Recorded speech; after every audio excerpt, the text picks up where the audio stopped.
വനിതാ കമ്മീഷന് മുന്നിൽ ഗാർഹിക പ്രശ്നങ്ങളുമായി ബന്ധപ്പെട്ട പരാതികളാണ് കൂടുതലായി എത്തുന്നതെന്ന് അധ്യക്ഷ അഡ്വക്കേറ്റ് പി സതീദേവി. തനിച്ച് താമസിക്കുന്ന പ്രായമേറിയ സ്ത്രീകളെ സ്വത്തിനു വേണ്ടി ബന്ധുക്കൾ ചൂഷണം ചെയ്യുന്നതായ പരാതികളും ഏറിവരികയാണ്. ഇത്തരം പരാതികളിൽ കർശന നടപടികൾ ഉറപ്പാക്കുമെന്ന് സതീദേവി പറഞ്ഞു. കണ്ണൂരിൽ വനിതാ കമ്മീഷൻ സിറ്റിംഗിന് ശേഷം മാധ്യമങ്ങളോട് സംസാരിക്കുകയായിരുന്നു അവർ. കണ്ണൂരിൽ വനിതാ കമ്മീഷന് മുന്നിലെത്തിയ പരാതികളിൽ ഏറെയും ഗാർഹിക പ്രശ്നങ്ങളുമായി ബന്ധപ്പെട്ടതാണെന്ന് അധ്യക്ഷ അഡ്വക്കേറ്റ് പി സതീദേവി പറഞ്ഞു. കുടുംബ ബന്ധങ്ങൾ സങ്കീർണമാകുന്ന അവസ്ഥയാണ് ഉള്ളത്. തനിച്ച് താമസിക്കുന്ന പ്രായം ചെന്നവർ പലവിധ ചൂഷണങ്ങൾക്കും വിധേയമാകുന്നുണ്ട്. ഇത്തരം പരാതികളും കമ്മീഷന് മുന്നിൽ എത്തിയിട്ടുണ്ട്. അവരുടെ സുരക്ഷ ഉറപ്പാക്കാൻ തദ്ദേശഭരണ സ്ഥാപനങ്ങൾ ഇടപെടണമെന്നും കമ്മീഷൻ അധ്യക്ഷ പറഞ്ഞു. ഒറ്റയ്ക്ക് താമസിക്കുന്ന സ്ത്രീകളുടെ പരിരക്ഷ ഉറപ്പുവരുത്താൻ നല്ല ഇടപെടൽ നമ്മുടെ തദ്ദേശ സ്വയംഭരണ സ്ഥാപനങ്ങളുടെ ഭാഗത്തുനിന്ന് ഉണ്ടാവണം എന്നുള്ളതാണ്. എല്ലാ വാർഡുകളിലും വാർഡുതല ജാഗ്രതാ സമിതികൾ ഈ ഒറ്റയ്ക്ക് കഴിയേണ്ടി വരുന്ന സ്ത്രീകൾ വലിയ മാനസിക സംഘർഷത്തിന് ഇരകളാകുന്നു എന്നുള്ളതാണ്. അവർ വന്നിട്ട് പരാതി പറയുന്ന സമയത്ത് തന്നെ അവരുടെ മാനസിക സംഘർഷം, അവർക്ക് എന്ത് സംഭവിക്കുമെന്നുള്ള ഒരു വല്ലാത്ത ആദി നേരിടുന്ന ഒരവസ്ഥ പൊതുവെ ഉണ്ടാവുന്നുണ്ട്.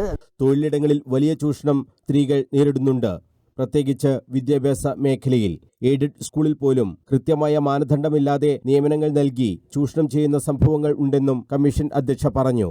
ധാരാളം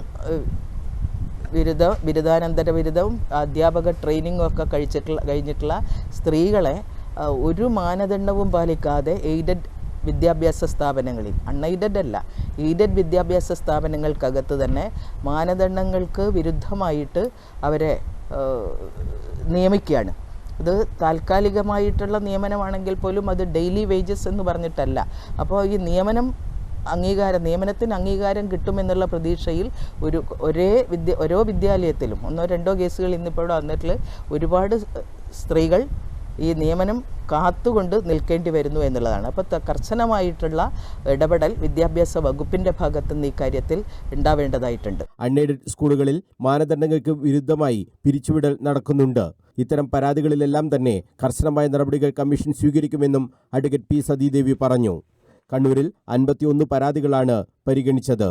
ഇതിൽ 9 പരാതികൾ തീർപ്പാക്കി. 31 അടുത്ത സിറ്റിംഗിലേക്ക് മാറ്റി. News bureau, Kannur.